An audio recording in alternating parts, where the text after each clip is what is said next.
අද මම ඔයාලට කියලා දෙන්න යන්නේ රසම රස රෝල්ස් හදාගන්න විදිය.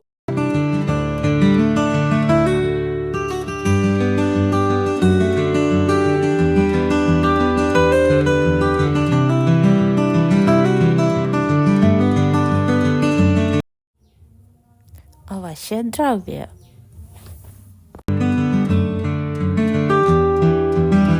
හදා ගැනීමට පාන් පිටි 250යි, ලුණු කුඩු තේ හැඳි කාලයි, අපි බොන මොන හරි පිටි වර්ගයකින් මේ සැහැන්දක් දාලා වතුර කෝප් එකමාරක් දාලා උකුත් නැති ගණක් නැති බැට එකක් සාදා ගන්න.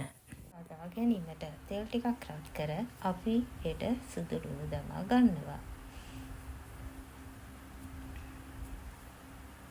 ඉන්පසු කපාගත් ලුණු දමා ගන්න.